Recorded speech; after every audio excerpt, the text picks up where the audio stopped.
નમસ્કાર વિદ્યાર્થી મિત્રો, શ્રી બીબીએમ હાઈસ્કૂલ બિદડામાં આપનું સ્વાગત છે। આજે આપણે ધોરણ 10 વિષય વિજ્ઞાન પાઠ 6 જૈવિક ક્રિયાઓમાં આગળ ભાગ 3માં અભ્યાસ કરીશું। વિદ્યાર્થી મિત્રો, વિવિધ સજીવોમાં ખાદ્ય પદાર્થમાંથી મુક્ત ઉર્જા કરવાની વિવિધ પદ્ધતિઓ જોઈએ અથવા ગ્લુકોઝના વિઘટનના વિવિધ પરિપથ સમજીએ। પોષણની ક્રિયામાં કોષમાં લેવાયેલા ખાદ્ય પદાર્થોનો ઉર્જા પ્રાપ્ત કરવા માટે ઉપયોગ થાય છે। વિવિધ સજીવો વિવિધ પદ્ધતિઓનો ઉર્જા પ્રાપ્તિ માટે ઉપયોગ કરે છે। કેટલાક સજીવો ગ્લુકોઝના સંપૂર્ણ વિઘટન માટે ઓક્સિજનનો ઉપયોગ કરે છે, તેને જારક શ્વસન કહે છે।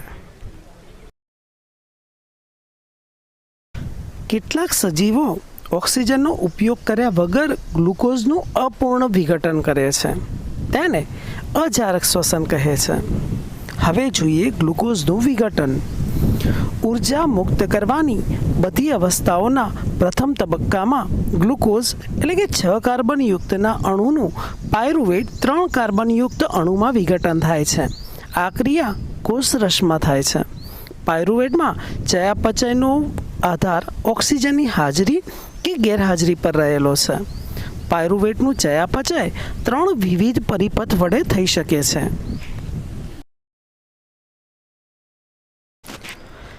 પાયરુવેટનું અજારક ચયાપચય ઓક્સિજનની ગેરહાજરીમાં પાયરુવેટનું ઇથેનોલ અને કાર્બન ડાયોક્સાઇડમાં રૂપાંતર થાય છે, તેને અજારક શ્વસન કહે છે। આ ક્રિયા ઈસ્ટમાં આથવણ દરમિયાન થાય છે। જ્યારે આપણી સ્નાયુપેશીમાં ઓક્સિજનનો અભાવ કે ઓછું પ્રમાણ હોય ત્યારે પાયરુવેટનું લેક્ટિક એસિડમાં એટલે કે 3 કાર્બનયુક્તમાં રૂપાંતર થાય છે।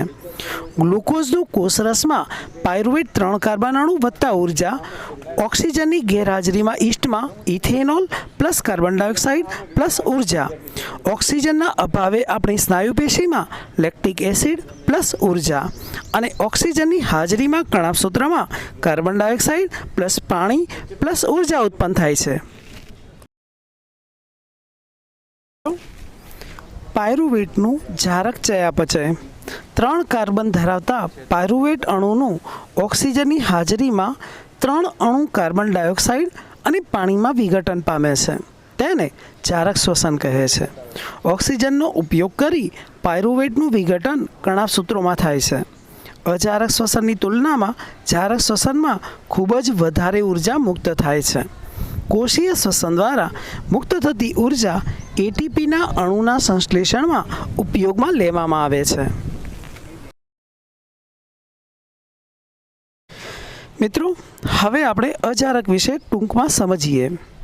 કેટલાક બેક્ટેરિયા, યીસ્ટ અને અન્ય ફૂગ, કેટલાક અંતઃપરોપજીવી અને કસરત દરમિયાન પ્રાણીઓના સ્નાયુમાં ગ્લુકોઝમાંથી મુક્ત ઉર્જા કરવાની ક્રિયા ઓક્સિજનની ગેરહાજરીમાં થાય છે, તેને અજારક શ્વસન કહે છે। આ ક્રિયા દરમિયાન યીસ્ટમાં ઇથેનોલ અને CO2 મુક્ત થાય છે, જ્યારે પ્રાણીઓના સ્નાયુકોષમાં ફક્ત લેક્ટિક એસિડ ઉત્પન્ન થાય છે। બંને કિસ્સામાં ગ્લુકોઝના અણુનું અપૂર્ણ ઓક્સિડેશન થાય છે અને ખૂબ જ ઓછી ઉર્જા મુક્ત થાય છે। આ ક્રિયાના સમીકરણ નીચે મુજબ છે। હવે જોઈએ ઈસ્ટમાં ગ્લુકોઝ 6 કાર્બન કોષરસમાં O2નો ઉપયોગ વગર 2 પાયરુવેટ 3 કાર્બનયુક્ત વત્તા ઉર્જા તેનું આથવણ થાય છે O2ની ગેરહાજરીમાં, ત્યારે ethanol plus carbon dioxide plus ઉર્જા મુક્ત થાય છે। તે જ રીતે પ્રાણીઓના સ્નાયુકોષમાં ગ્લુકોઝના 6 કાર્બનનું કોષરસમાં O2 વગર 2 પાયરુવેટ એટલે કે 3 કાર્બન પ્લસ ઉર્જા O2ના અભાવ વગર લેક્ટિક એસિડ પ્લસ ઉર્જા મુક્ત થાય છે।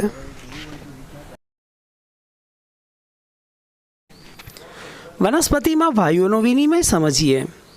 વનસ્પતિઓમાં કેટલીક વખત CO2 અને કેટલીક વખત O2 દૂર થાય છે તે જોઈએ। વનસ્પતિઓ વાયુનો વિનિમય વાયુરંધ્રો વડે કરે છે અને કોષો વચ્ચેનો આંતરકોષીય અવકાશ હવાના સંપર્કમાં હોય છે। કાર્બન ડાયોક્સાઇડ અને ઓક્સિજનની આપ-લે પ્રસરણ દ્વારા થાય છે। કાર્બન ડાયોક્સાઇડ અને ઓક્સિજન કોષોમાં કે કોષોથી દૂર હવામાં જઈ શકે છે વાયુઓના પ્રસરણની દિશા પર્યાવરણીય અવસ્થાઓ અને વનસ્પતિની આવશ્યકતા પર આધારિત હોય છે.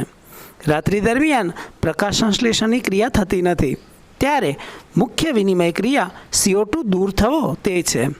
દિવસ દરમિયાન શ્વસનમાં ઉત્પન્ન થતો CO2 પ્રકાશ સંશ્લેષણની ક્રિયામાં વપરાઈ જાય છે.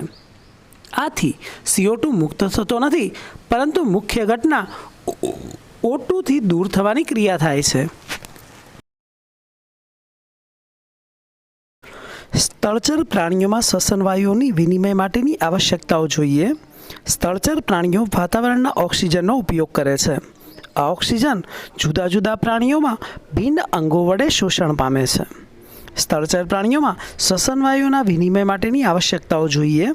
ઘણા બધા અંગોમાં એવી રચના હોય છે જે સપાટીના ક્ષેત્રફળમાં વધારો કરી ઓક્સિજનયુક્ત વાતાવરણના સંપર્કમાં રહે છે. ઓક્સિજન અને કાર્બન ડાયોક્સાઇડના વિનિમય માટે સપાટી ખૂબ જ પાતળી અને નાજુક હોય છે. આ સપાટીના રક્ષણ હેતુથી તે શરીરની અંદર ગોઠવાયેલી હોય છે. વાત વિનિમય માટેની સપાટી સુધી હવા આવવા માટેનો માર્ગ હોય છે.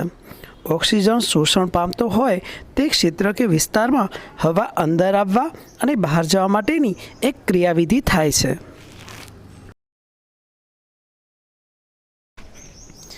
મનુષ્યનું શ્વસન તંત્ર સમજીએ. મનુષ્યના શ્વસન તંત્રમાં સંકળાયેલા અંગો: નસકોરા દ્વારા અને નાસિકા માર્ગ. નસકોરા દ્વારા હવા શરીરમાં પ્રવેશે છે. આ માર્ગમાં બારીક રોમ દ્વારા હવામાં રહેલી ધૂળ અને અન્ય અશુદ્ધિઓ ગળાઈ જાય છે. આ ક્રિયામાં આ માર્ગનું શ્લેષ્મ સ્તર પણ મદદરૂપ છે. નંબર 2, ગળામાં રહેલા અંગો: કંઠનળી, સ્વરયંત્ર અને શ્વાસનળી હવાના વહન માટે એક સળંગ માર્ગ બનાવે છે. શ્વાસનળી ગળાથી ઉરસીય ગુહામાં ફેફસા સુધી લંબાયેલી હોય છે. ગ્રીવાના પ્રદેશમાં રહેલી કાસ્તીની વલયમય રચનાઓથી હવાના પસાર થવાનો માર્ગ રૂંધાઈ જતો નથી.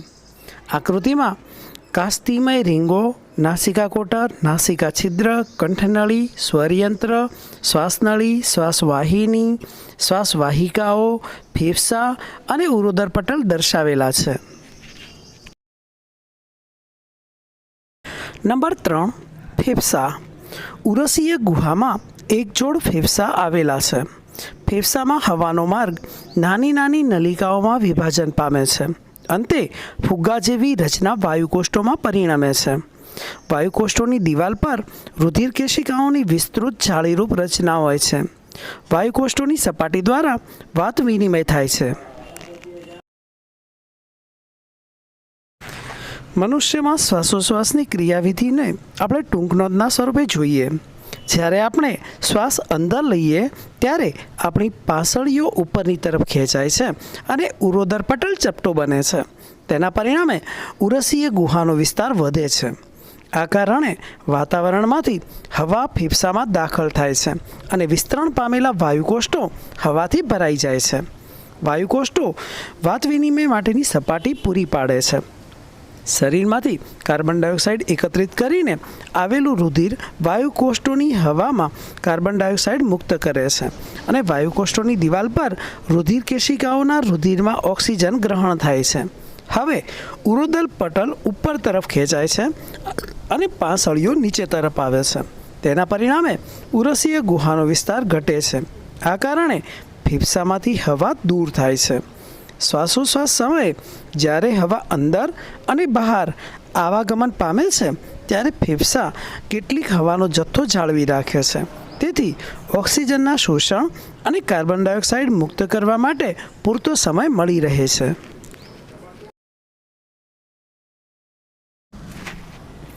હવે આપણે ફેફસાના વાયુકોષ્ઠો વિશે નોંધ જોઈએ. ફેફસામાં અત્યંત નાની શ્વાસવાહિકાઓ ફુગ્ગા જેવી રચનામાં અંત પામે છે. તેને વાયુકોષ્ઠો કહે છે. વાયુકોષ્ઠો શ્વસન વાયુઓ O2 અને CO2ની આપલે માટે વિશાળ સપાટી પૂરી પાડે છે.